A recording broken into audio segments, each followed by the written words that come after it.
Zach, why do you prefer the double pivot as opposed to Jeremy's? So I think the main reason that I've used that in the past is because I hide under athletic players in there. And, oftentimes players that I've had have been, I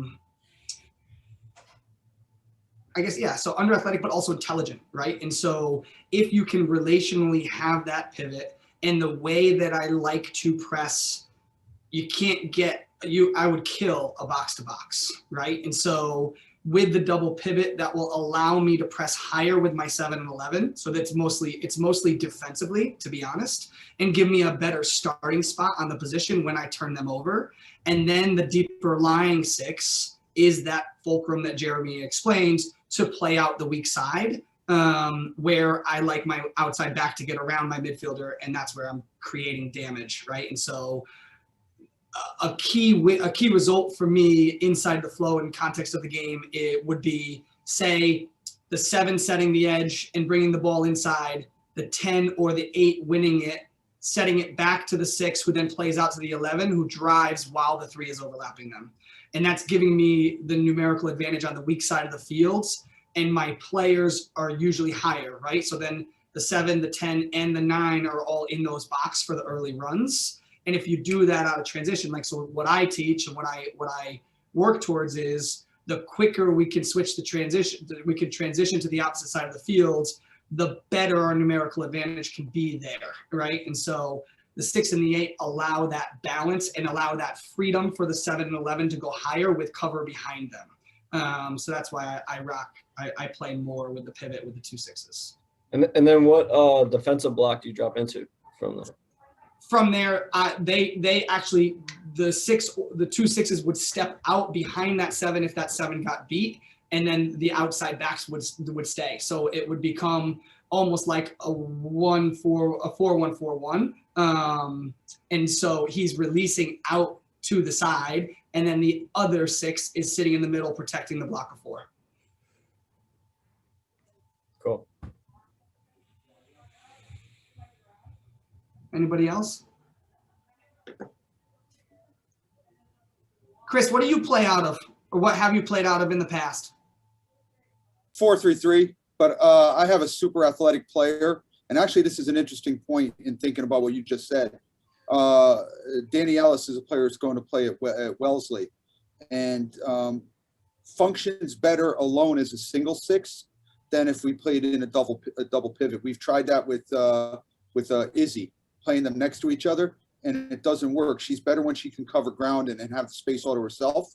So it allows us to invert the triangle and play it a little differently. Yeah.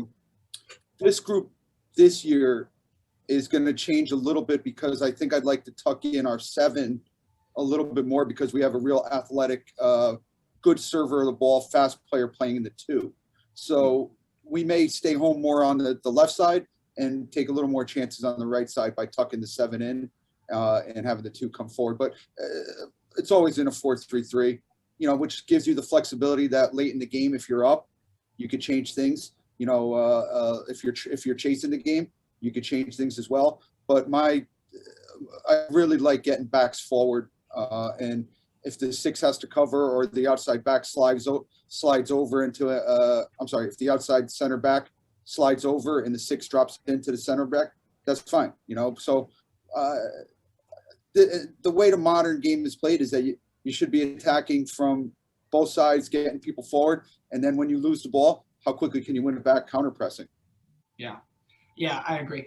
I struggle with early season reps between my 2 6s, right? So oftentimes feedback that I take away when I'm transitioning the team from 9v9 to 11v11 is the relationship between my 3 central players, right? My what I would consider 2 6s and my 10, is that they're on top of each other. Until the second 6 in the midfield stays out of that space, there is no release of the ball. Yeah. And that, so like, my read is like, man, they can't figure out this spacing centrally. Man, they can't figure out this space centrally. And so there are occasions, like Chris said, where I will flip that, right? And especially when we have more of the ball, if we have more of the ball, that becomes 2 10s and 1 6, definitely. But I don't usually play with an 8, right? I usually either play with a 6 and 2 10s or 2 6s and a single 10. That's just more my style. Just to follow up on that, this is Tony. I think that the system and the formations are all a starting point. I think roles of your team should be your first identification of formation within the 4-3-3. Yeah. So you guys just argue why you do it one way and the other. They're both fine.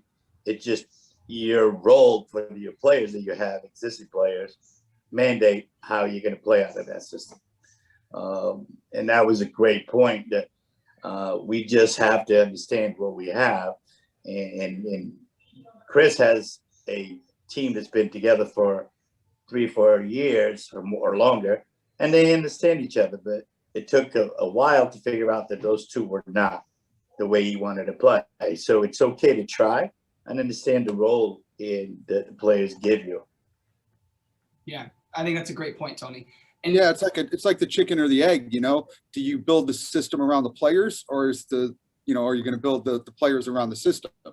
You know, so I think when you look at that, that may be, up to each individual coach to see what they have in their players and what their roles are, and then say, okay, does it work with a single 6? Does it work with a 6, an 8, and a 10? Does it work flipped with, a double pivot like you're talking, Zach? So, which comes first? Is it the system and then you put pieces in, or do you look at the players and say, okay, what's the system we build around them?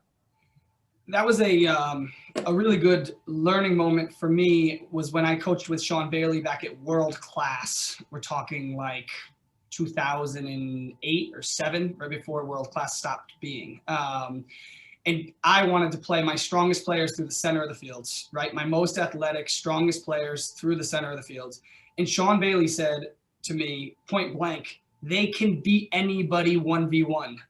Why are you going to put them in a situation where they don't get any opportunities to play 1v1, right? So to Tony's point, when you guys are identifying the key characteristics in your players, you're thinking inside of this system, what opportunities are going to give you the upper hand inside the flow in the context of the game. When you have extremely talented teams, when your teams get older, right, and you have a lot of the ball, you have a lot of opportunities to pursue new areas of the fields.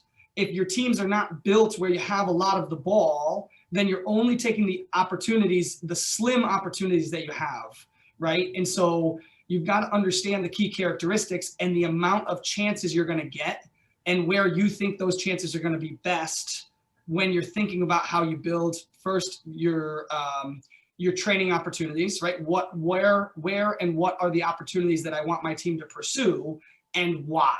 And then once you think about in-game changes, right? Tony and I had a brief conversation about in-game changes and how we as coaches can impact the game. Well, you need to be thinking about the recognition moments of, all right, am I going to have the ball or am I not going to have the ball? When I have the ball, where am I usually getting the ball? And then what opportunities does that make for my team? And then you build out your sessions and you build out your changes, right, based upon that. Jeremy's team right now has a very attacking-minded left back, right, his 07 girls team. And so we would play, like Chris's point, we would play through the left side very frequently, and we had a right back that was good defensively. She never attacked. She just would sit in, and we would go through the left side again and again and again and again, because that's where we had more opportunities. So that's why this becomes important for you guys to think about, is what does it mean as far as how you're building out your sessions and what opportunities you're trying to teach your kids to explore.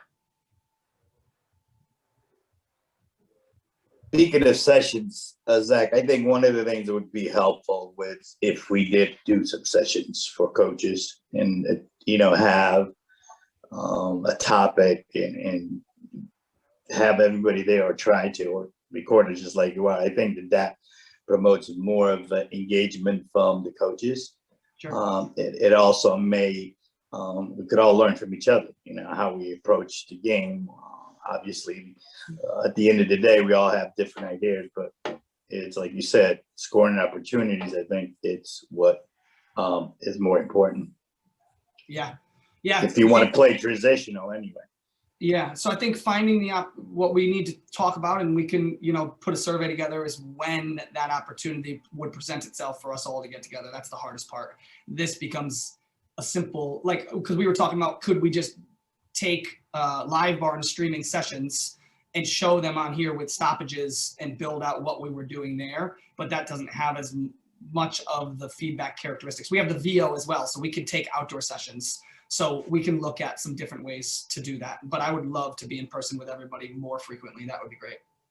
I think one of the things you have the opportunity is to have a coach do their own session and then capture and have it. And you could always go back. What was this coach doing? What did you like and not like? I think that's a great tool you have. But, even keeping them for reference of somebody says, well, how did you trying to get your players to target?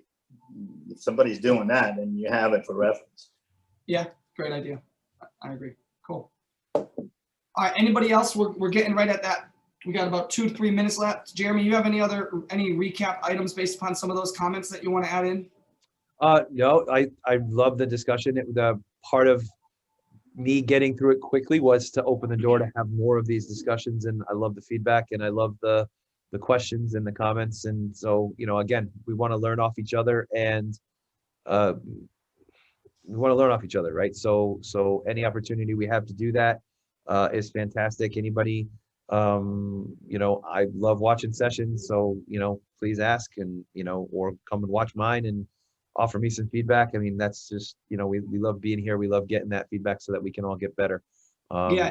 Continuous improvement. So I would add to that, guys. So I put in the email to the team about doing assessments, right? And watching each other work. It doesn't have to be just from an assessment perspective. It can also be from a learning perspective.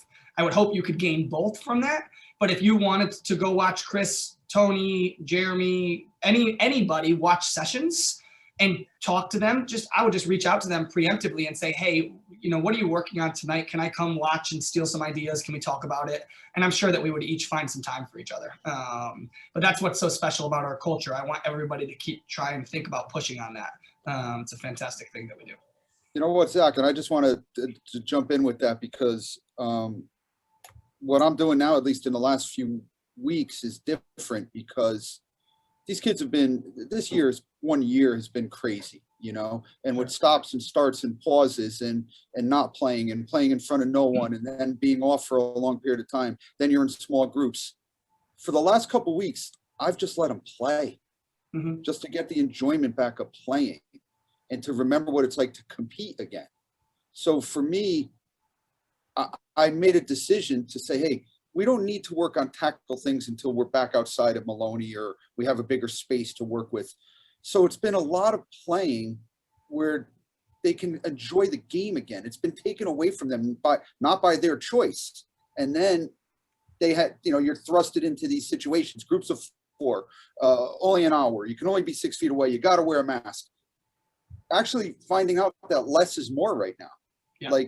And seeing them enjoy, we had all 18 players here last night, so it's chaotic, but that's okay to be in chaotic situations because in an overload type of situation, now when there's less players on the field come Sunday in futsal, it will be easier to navigate for them, but they're still having fun. And to me, at this juncture in time, learning about the game again and having fun and also about being competitive are maybe the 2 most important things we could give them, in my opinion, right now. Yeah, Cool. Appreciate that. I appreciate all of you guys. Jeremy, another wonderful presentation. Look forward to seeing everybody on the weekend and again next Wednesday. See you guys. See you guys. We'll have the information with the slideshow out and the quiz out for everybody soon. All right. Thanks. Thanks. See ya.